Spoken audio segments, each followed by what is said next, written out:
Hi, I'm Betsy, and this is CAM Matters.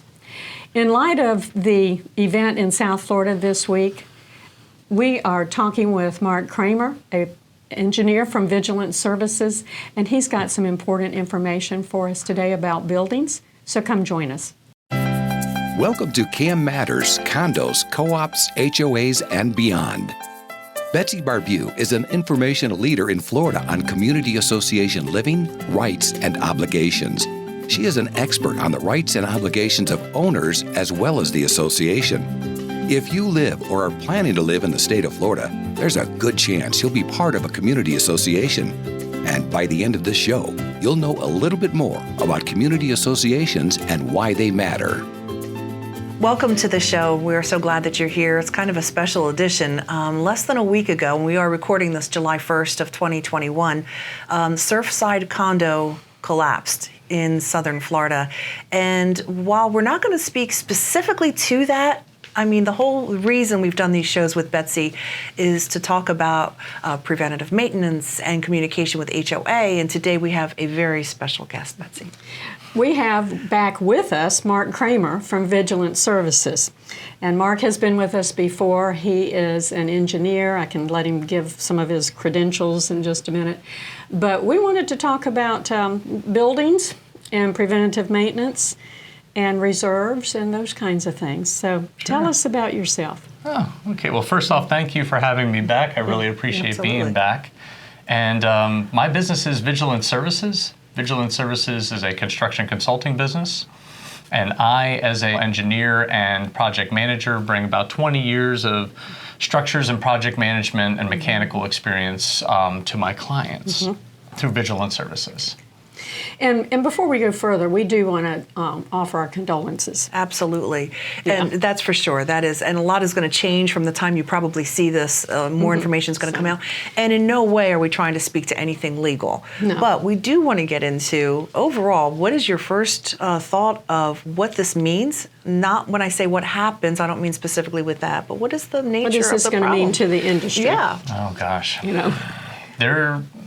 It's a very, very difficult question to answer because the way that I think about that question is we are going to see sweeping legislation. We're going to see changes to building code.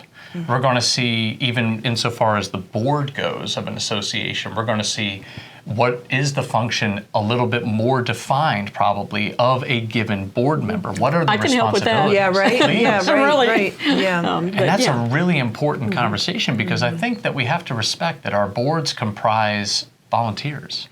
A volunteer teacher, a volunteer firefighter, a volunteer, and I'm talking about their past experience. These folks and guys and gals are not all structural scientists and construction veterans, so we have to give them tools to be able to navigate the wonderfully complicated world that is construction and is a multi-story condo building in a highly salinated environment down the at down the beach. The shore. Right. That's Jersey. Right. He's from Jersey, so it's the shore on the beach.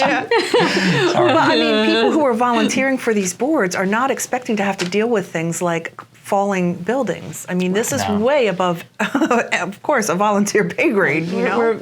Certainly.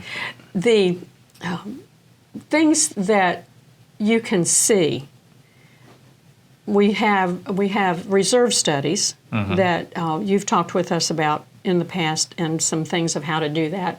But the things in a building that you can see, we have to plan for the replacement of. That's right. But there are things in a building that you absolutely cannot see that you have to plan for the replacement of. And some of that is concrete. We don't think of replacing concrete. We don't know that there is rebar and those tension wires in the roofs and that hold the sides of the buildings together and those things that I'm dumbing it way down, and you've probably got some technical jargon for that. For sure. But there are so many things that we cannot see. How do we know that, and how do we know the condition of it? Excellent question. I think the best place to start is, just like you were saying, you got that which you can see.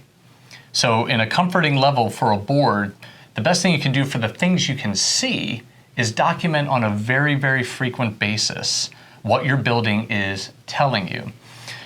You'll know from various times that we've talked, I use the analogy of the human body. Right, I was going to say, please give us that analogy. Yeah, right. But it is very apt, because if we listen to ourselves, we know sometimes what's wrong with ourselves. There's a certain amount of self-medication or rectification we can do from a human body standpoint just by listening to the signs.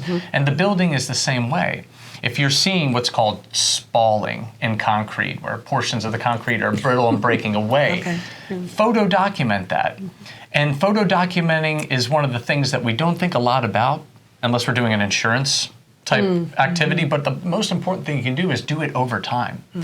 I say often too, one of the things I say in these forums a lot is data is your friend. And we talk about data for decisions.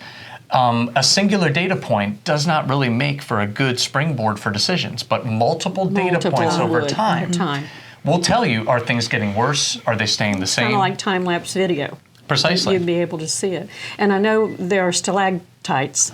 Oh yeah, when water is coming down drips and down, the like in calcium the garages, deposits, of course. the calcium deposits, we've got those in the garages. Yes, that that's tells true. us something. That tells you a lot, because for a stalactite or a stalagmite to form, it takes a lot of time. So by the time that you recognize, By the time it's this long, it started here. Precisely, yeah. This intra-building envelope geology is a sign that things are going wrong, and it's an amalgam of things that probably cause that. So we have to stop, and now transitioning over to your other question, we have to stop and say, well, what can't we see? What are we not recording over time that is eating our lunch as a building, as an association? And for that, the simplest answer to give, because there are a great many answers, but the simplest answer to give is you have to recognize what professionals can come in and partner with you toward keeping you out of trouble.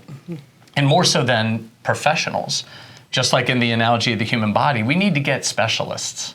Because just because your specialty is first floor or single floor interior restoration and drawing up plans as an architect or engineer, you may not have the wherewithal or experience to speak on a multi-building High-rise. beachfront high-rise like we have down in Miami.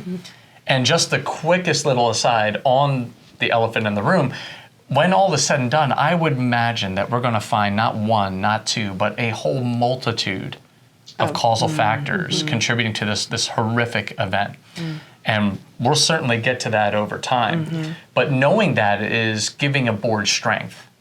And if I'm correct, that there are multiple factors, we as boards need to understand, okay, if we can document and we can employ structural engineers to do building studies, and we have strong reserve studies that help us budget for preventative maintenance and other things to keep our structures up, that is, to me, comforting.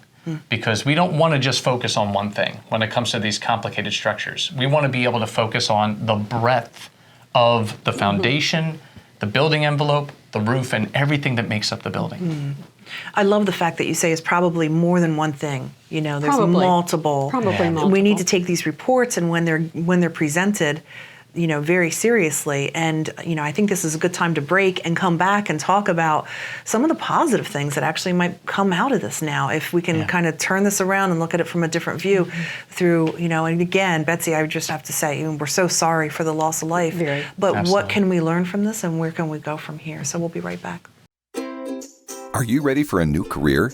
Do you have skills or interest in management, real estate, construction, maintenance, accounting, strategic planning, project management, budgets, human resource management, lawn and landscaping, pool services, or any other expertise needed to operate a community association? If you do, community association management could be for you. For more information, feel free to email Betsy at betsy@floridacamschools.com or visit the Florida Cam Schools website at www.floridacamschools.com. Florida Community Association Management continues to grow. Career opportunities abound. Welcome back to the show. We are talking about the horrible situation of a Surfside condo falling in southern Florida, which at the time we're recording this was just a week ago. I'm sure whenever you're watching this, there's going to be a lot of advancements, and understand that we're just going with the knowledge that we have. And we're really not diving in specifically to that. We're using that as an example of talking about prevention and where that's going to take us, what the future looks like now, Betsy. Preventative maintenance, concrete and rebar, and we'll touch a little bit on some more legislation perhaps that'll come along. Absolutely. But on the coast, there's a particular problem that buildings have with the salt air. And it eats the concrete, or my non-technical language, eats the concrete. Yeah. And when that happens, it exposes those iron rebars that are in there. And then as they deteriorate and rust, then you have a weakening of the balconies and of the other structures that it supports. I know right now you can drive down Daytona Beach and probably see several projects where the balconies have been cut off, and that's what they're doing is putting the rebar back in and putting the concrete back on. So even in Central Florida, that's not a concern for us. It's really coast because of the salt. Not particularly, but on the coast, there should have been studies of the life expectancy of that concrete. No, I agree. No, absolutely. Yeah. And it all goes back to the requirements. And not every board has the wherewithal to be able to go back to when the building was built and have an understanding from good record keeping of how many times there have been restoration projects or what type of preventative maintenance preceded this particular board. But that I could not overstate the importance of that level of record keeping. And you're absolutely right. I mean, there are things you can do to prevent the malignancy of salt air on our building envelope, because if you imagine a building facing the ocean as having very little breaks from some of the most malignant environments on the planet. I mean, there's a reason why the Appalachian Mountains are their height. I mean, they used to be the height of the Rocky Mountains, but water over time is going to reduce everything down to rubble unless we're putting on the right products. So on that note, and although I wouldn't say I'm a coatings or painting expert, I can make the blanket statement to say the first level of protection It's the paint. is the paint. It's the paint. Oh, wow. And the ceiling. People think paint is decorative. It is not. No. And they'll go, oh, it looks all right. We don't need to repaint. Let's don't spend that money right I now. had no Paint idea. is to protect the building. Absolutely. It has the beautiful byproduct of having aesthetic qualities, but it's best to do this because it is easy to boil the ocean when it comes to paint. You have to have an aesthetic. You got to approve your colors. Let's get that out of the way. Of course. But then it's important for associations, in my opinion, to partner with painting experts from a material science standpoint and have the painting provider, not the painter, but the manufacturer provide you a spec. Wow. Because within that spec for prep and for ultimate coating, there's going to be a lot of keys to success to keeping your building out of trouble. And one of the main things to do is have a regimen in concert with the painting provider and manufacturer. How often do we coat our decks? How often do we paint our buildings? How often do we take care of the stairs and rails, which usually have intrusion points into our decks where water can more easily get in? And all of these intersection points need to be studied. And again, not to get overly complicated, but to keep it real high level, paint with frequency, use the right products, and understand the difference between sealing and simply painting, because certain aspects of the building require different coatings. It's not a one-size-fits-all. And when you talked about balconies looking sheared off and the restoration projects that go on, those balconies see far more attention from the elements than possibly any other part of that building envelope. They're naked out there. They're just exposed. So the right products are absolutely essential to keeping them long-lasting. And the railing, when it's bolted in, that creates a penetration point for moisture. Correct. And when you see the rust around it, you have moisture intrusion into that balcony. Correct. Is that right? It is true. I mean, I'll put it this way.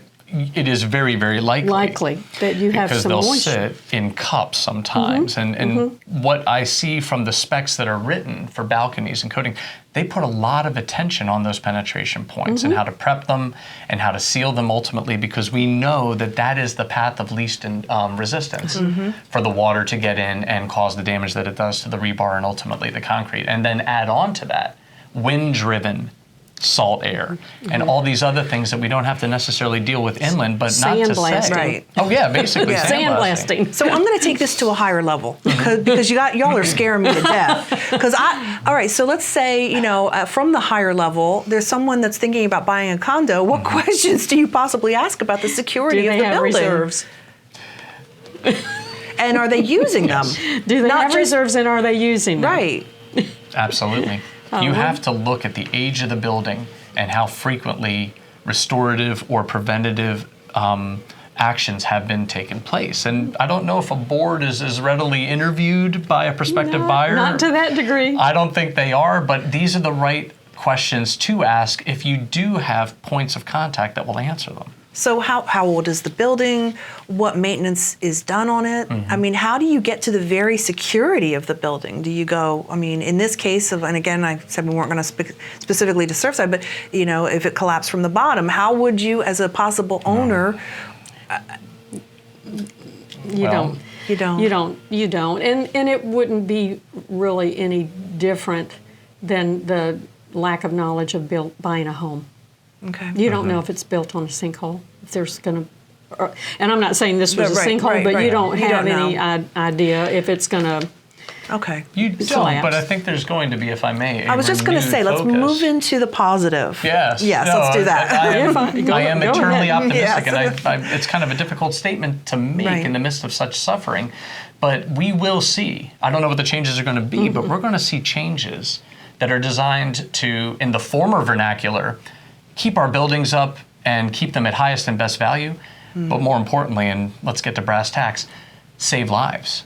Because at the end of the day, gravity plus water can equal catastrophe, and we need to make sure that when people come to a board, that in the new world that we're about to enter, boards have professionals in their camp that are equipped to answer those difficult questions that maybe prior to this, a board would never have been asked by a prospective buyer. But it's altogether important to help boards structure, like I said, comforting mechanisms to answer these questions, developing logs, creating a preventative maintenance manual, a manual that is ratified by the board and has to be budgeted to be enacted, as opposed to preventative maintenance being a nicety, not a necessity, if you know what I mean. Maybe more emphasis on structural integrity and not maybe so much on maybe the common person, the average everyday person won't care quite as much about paint colors and the aesthetic side, and be more educated to ask questions about the structural side. Correct. And again, to that point, if you're not educated on the structural side, making strong decisions with trusted professionals who can help you answer those questions, help you develop these manuals that I'm speaking about. Because preventative maintenance for coastal condos 12 stories and up will look different and cost differently than preventative maintenance for our inland HOA communities, inland COA communities that are 2-3 stories, but altogether still struggle with some of the very same issues that can bring a building down. But that is if there's one point that I would like to have everyone take away from this, is that we don't know everything about everything. Right. But there's some guy or gal out there that does, and we need to bring them into our camp. I'm all about networking Yep. Yeah. and building that network of my favorite professionals, but And taking that information and doing something something with about it. it, because they Correct. may have had information but didn't want to put the money out, or there was miscommunication or something. And everything that we're talking about costs money, Yeah. which means we're going to have to spend money. That's right. And owners need to know, that, and I will remind you again, as in previous shows, when you move into a community association, whether it's a condominium, cooperative, or a homeowner association, you have signed a blank check. Absolutely. And you have just agreed to pay whatever it takes to maintain this building and this property. And when you cheap out, catastrophes can happen. Yeah. That's true. Yeah. It is Yeah. true. So it will take money. I also believe that there will be some changes in the state building code. I agree. Would you agree? I would to definitely that? agree. Yeah, I And they think would there'll be- harken back to like 1992 after Yeah, Andrew. after Andrew, there were significant changes after that hurricane. But I think there will be some changes in the building code, and there will be legislation. And I just hope that the legislation is not knee-jerk reaction legislation, which sometimes it is, and that they get it right the first time. So you're saying And- like the difference between just a one-story condo opposed Well, to the high-rise and stuff? From A lot of law is driven from South Florida, Sure. but not all of us live in a South Florida environment. A lot of us are not high-rise. We're not I don't know. It's a different world in South Florida. Sure, I don't know how else to Sure. say it. It's a different Right. world in Right. South Florida, and a lot of times the rest of the state, we don't operate the way South Florida does. Right. No. And- But I think there is, maybe in Tallahassee, kind of a cognizance to that. Well, point, I hope. that we don't have a panacea when it comes to building code. There is not a one-size-fits-all. And in fact, after 1992 and Andrew, the legislation that was passed that affected building code and having first-floor structures be built out of block stopped at a certain point up the peninsula because it was felt, okay, these strong wind storms are not going to affect Jacksonville in the same way that they would affect Vero Beach and West Palm Beach. So it's not going to be, I think, a one-size-fits-all. But the positive, I think, that's going to come from this, if I'm following the chain the right way, is that they're going to start at the foundational level, as they well should, because we have very unique soil in Yes. Florida. I mean, coastal Is that what soil you call it? Yeah, I guess. You call it soil or sand? Sand. Brown land. And that needs to You be. were very generous to call it soil. I appreciate that. But it is so important to have an understanding of the different soil types that we have throughout the peninsula because they're not all the same. Sure. We have clay in Tallahassee. I did not know that. Yeah. Wow. Well, I think this was just a really powerful show, and I hope that it's seen by a lot of people who are making decisions and influencers, and just to help educate, generally speaking. So thank you so much for being here. We appreciate it. You're Thank you. very Thank you, welcome. Mark. Yeah. Thank you. Oh, you're welcome. Thank you. Well, if you are part of the ongoing watchers of our YouTube shows, please be sure to subscribe. And would you share this with some friends, especially in South Florida, that maybe that you know? We'd appreciate that very much. Thank you. Thank you for listening to CAM Matters. Be sure to subscribe so you don't miss any future episodes. For more information, feel free to email Betsy at betsy@floridacamschools.com or visit the Florida Cam Schools website at www.floridacamschools.com. Information provided on this show is general in nature and does not constitute legal advice. Please contact a licensed attorney for your specific situation.